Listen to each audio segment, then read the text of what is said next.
warbixintan waxaan idinku soo gudbin doonaa 8 xidig oo dib ugu soo laaban kara kooxda Barcelona ee ka dhisan gobolka Catalan. Barcelona ayaa xidiga badan rajeynaysa inay hesho isla markaana ku fikiraysa inay dib u soo celiso dhowr xidig oo hadda ka kala tirsan kooxo waaweyn oo qaaradda Yurub magac leh. Ninka koowaad waa Neymar Jr. wuxuu Barcelona kaga tagay rumaynta riyadiisii inuu aaday naadiga Paris Saint-Germain sanadii 2017 waana xidig ugu qaalisan ee kubadda cagta lacag lagu iibsado. saaxiibkiisa Lionel Messi ayaa inta badan tilmaama in Neymar inuu dib u soo laabto uu aad ugu faraxsanaan lahaa.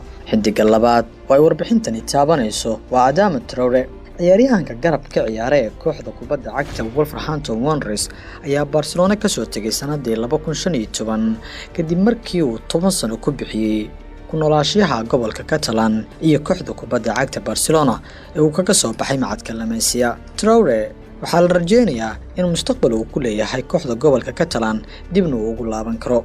ciyaaryahanka saddexaad waa Mauro Icardi. kadib markii uu soo caga dhigtay sanadii 2008 waxa uu dhameystiray tababarkiisa sanadii 2011 oo uu kaga biiray kooxda Sampdoria ee ka dhisan Talyaaniga. kadibna Icardi waxa uu noqday dhaliyaha ugu wanaagsan kooxda Inter Milan ilaa uu noqday kabtanka kooxdaasi. hadda wuxuu qayb ka yahay kooxda kubadda cagta PSG ee ka dhisan cariga Faransiiska. ciyaaryahanka afraad waa Andre Onana, qabtahan madow ee qaybta ka ahaa safkii Ajax ee xagaagii hore uu cadaraha dhigay ayaa Barcelona ku qaatay intii u dhaxaysay sanadihii 2011 ilaa 2015.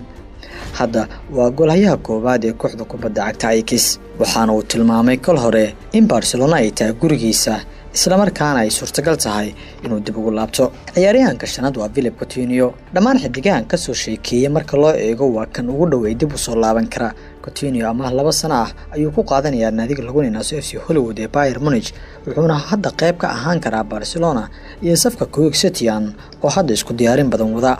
Barca xidiga ugu qaalisan oo ay abid soo iibsatay waa isaga oo ah Coutinho. qabyaareedka kooxdan aad ayuu ula qabsan waayay waana tan keentay in naadiga laga diro. ciyaaryahanka lixaad waa Hector Bellerin. Hector Bellerin wuxuu ka soo baxay akademiyadda kooxda Barcelona ee La Masia loo yaqaano. Bellerin kulan uma safanin Barcelona qaybteeda sare laakiin La Masia ayuu soo caga dhigtay sanadii 2003 isagoo kadibna kaga wareegay sanadii 2011 isagoo 16 jir ah naadiga Arsene Wenger uu maamulayay ee Arsenal.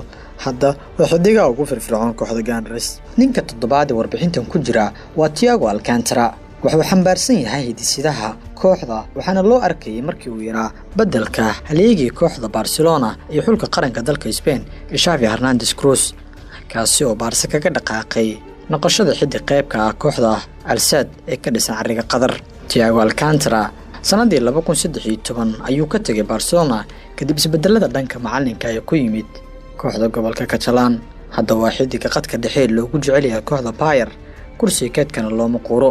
ciyaaryahanka sideedaad ee ugu dambeeya waa Keita Balde. Keita Balde waa ciyaaryahan cajiib oo aan inaba caadi ahayn hanaan ahaan marka loo fiiriyo tababar ahaana wuxuu ka soo aflaxay kooxda kubadda cagta Barcelona. waxaa la fahansan yahay in garab lahan uu dib ugu soo laaban doono mar kale kooxda Barcelona isla markaana uu matali doono.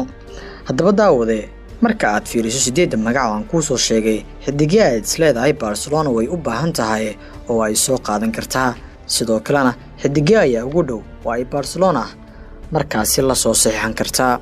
magaciigu waa Shaafici Maxamuud Nuur Shaafinho. haddii channelkeena Shaafinho Tube kugu cusub yahay fadlan subscribe saar oo nagu soo biir aad iyo aad u mahadsan tahay.